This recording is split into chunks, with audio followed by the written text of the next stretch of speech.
गांधी 150वीं वर्षगांठ इस वर्ष मनाया जा रहा है पूरे देश और दुनिया में। और इस अवसर पर मुंबई सर्वोदय मंडल ने जो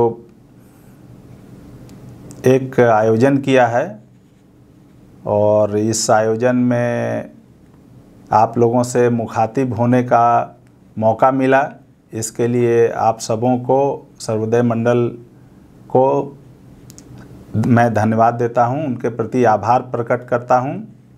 और आज हम इस विषय पर चर्चा करेंगे कि गांधी के सोचने का तरीका क्या था, गांधी कैसे सोचते थे।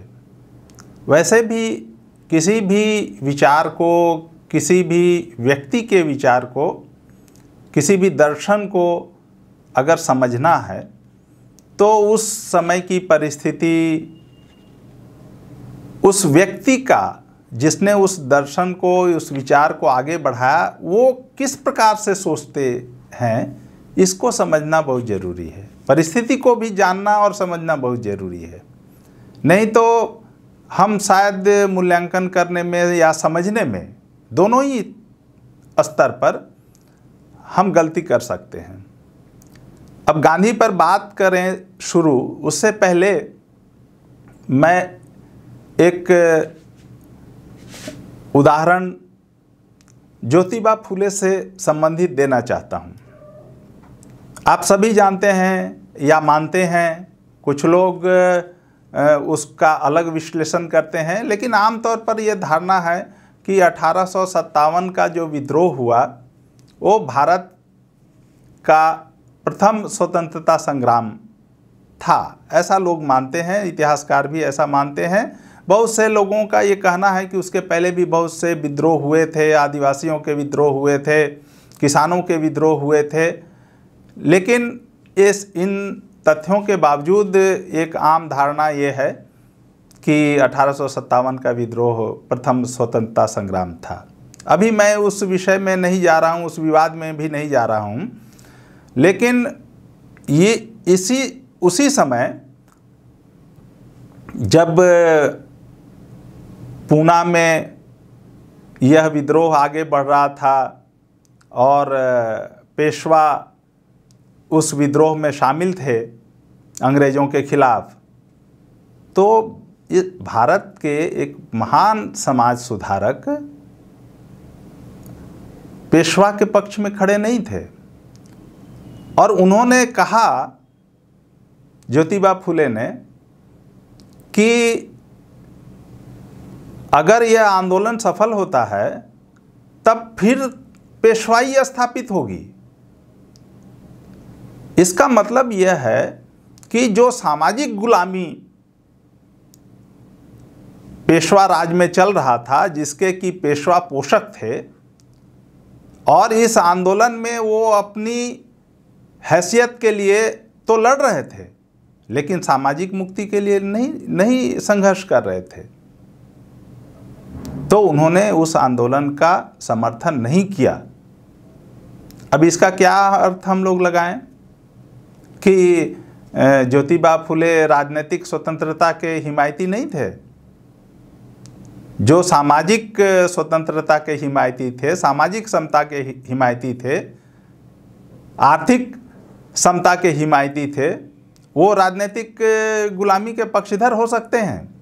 ऐसा अगर कोई सोचता है या इस बात के लिए उनकी आलोचना करता है, आलोचना तो कर सकते हैं, लेकिन हमको तो ये समझना होगा कि ज्योतिबा फुले किस प्रकार से सोचते थे। और वो अंग्रेजों के समर्थक इस मायने में नहीं थे जिस मायने में उनकी आलोचना हो सकती है। इस प्रसंग को यहीं पर रहने देते हैं। तो गांधी का एक भिन्न दृष्टिकोण था सोचने का, और उस भिन्न दृष्टिकोण की वजह से वो बहुत सी बातें करते थे, और उस भिन्न दृष्टिकोण को समझना बहुत जरूरी है। अब जैसे उन्होंने हिंद स्वराज, जो उनकी पहली पुस्तिका एक तरह से मानी जाती है और आज भी उसकी चर्चा पूरे देश और दुनिया में हो रही है, उसमें भारत की गुलामी से संबंधित एक प्रश्न हुआ कि अंग्रेजों ने भारत को कैसे लिया। अब ये इतिहास बोध है इसमें उनके जवाब में कि उन्होंने कहा कि अंग्रेजों ने भारत को लिया नहीं, हमने उन्हें दिया। अब उसके पीछे उनका दृष्टिकोण क्या है? इसके पीछे उनका दृष्टिकोण यह है कि अंग्रेज उस प्रश्नोत्तरी में वो इस बात की व्याख्या करते हैं कि अंग्रेजों को जो यहाँ व्यापार करने आए थे, एक कंपनी, ईस्ट इंडिया कंपनी के मार्फत आए थे, उस कंपनी को कंपनी बहादुर किसने बनाया? बहादुर तो हमने बनाया ना। वो उनके व्यापार पर रिझने वाले कौन थे? हम ही थे ना। हम उनके सामानों को खरीदते थे तब तो वो यहाँ बेचते थे।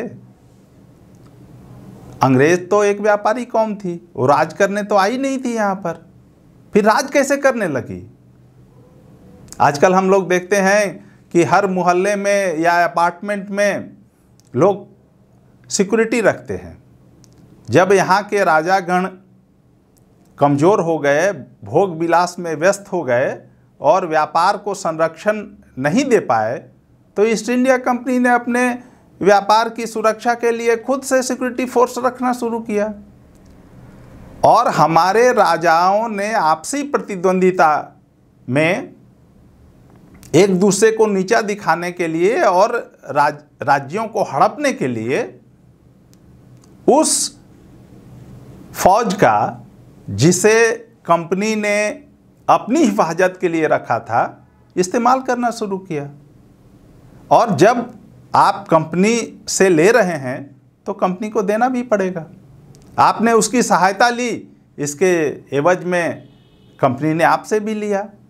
और 1764 में जब बक्सर में युद्ध हुआ, उसके बाद शाह आलम द्वितीय से बिहार, बंगाल, उड़ीसा की दीवानी उसने ले ली।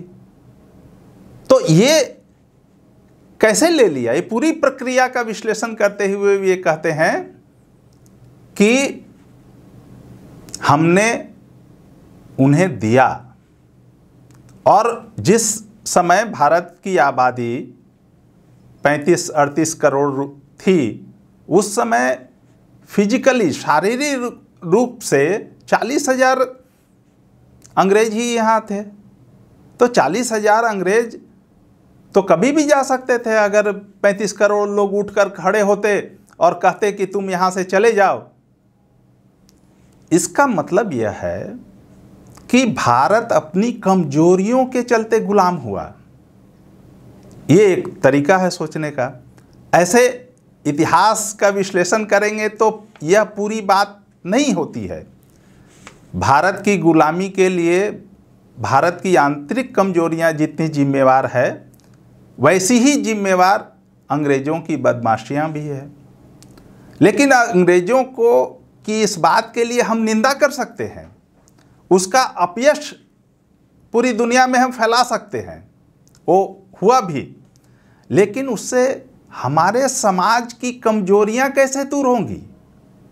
हम सामने वाले की निंदा करेंगे तो उसका कुछ क्षय हो सकता है, लेकिन उससे हमारा क्या फ़ायदा होगा? एक फ़ायदा हो सकता है कि उसकी कमजोरी होगी, वो शायद हमारा उतना उत्पीड़न नहीं कर सकेगा। इतना तक तो फ़ायदा समझ में आता है। लेकिन हमारे अंदर की कमजोरियां बनी रहे और हम सिर्फ उसकी निंदा करें, तो ये एक अधूरा तरीका है। और गांधी जी एक समाज सुधारक के रूप में इतिहास बोध द्वारा यह ग्रहण करते हैं कि हम इस अवसर का उपयोग अपनी कमजोरियों को दुरुस्त करने में, उसको दूर करने में कर सकते हैं। और यह जो सूत्र वाक्य है, जो इतिहास को समझने की एक दृष्टि है। और ये केवल इतिहास पर लागू नहीं होता है, ये जाति व्यवस्था पर भी लागू होता है, यह स्त्रियों की गुलामी पर भी लागू होता है, यह किसानों की दुर्दशा पर भी लागू होता है। तो हम जब अपनी परिस्थितियों को बदलना चाहते हैं तो हमारे अंदर की कमजोरियां क्या है उसकी पहचान करना, उसको दुरुस्त करना और अपने इम्यून सिस्टम को विकसित करना, मजबूत करना, गांधी जी ने अपने इस सूत्र के माध्यम से हम सबों के सामने रखा है। और हम समझते हैं कि ये बहुत बड़ी सीख है और इससे एक हर समाज के लिए, हर समुदाय के लिए, हर वर्ग के लिए अपने अंदर सुधार की प्रक्रिया, इंट्रोस्पेक्शन की प्रक्रिया, खुद को देखने परखने की प्रक्रिया शुरू हो सकती है और हम अपनी कमजोरियों को दूर करने की दिशा में आगे बढ़ सकते हैं। आज गांधी 150वीं जयंती के वर्षगांठ के अवसर पर हमारे लिए हिंद स्वराज से यह सीख मिलती है और यह रास्ता भी मिलता है कि हर किसी को परखना है तो उसके सोचने के तरीके को भी समझने की ज़रूरत है। चाहे वो गांधी हो, चाहे ज्योतिबा फुले हों, चाहे डॉक्टर अंबेडकर हों, चाहे विनोबा हों, सबको उसके विचार पद्धति के संदर्भ में उसको समझना हमारे लिए काफ़ी ज़रूरी है। इसके बिना शायद हम गलती कर बैठेंगे। आप सबों को फिर से धन्यवाद देते हुए, आभार जताते हुए मैं अपनी बात समाप्त करता हूँ। शुक्रिया।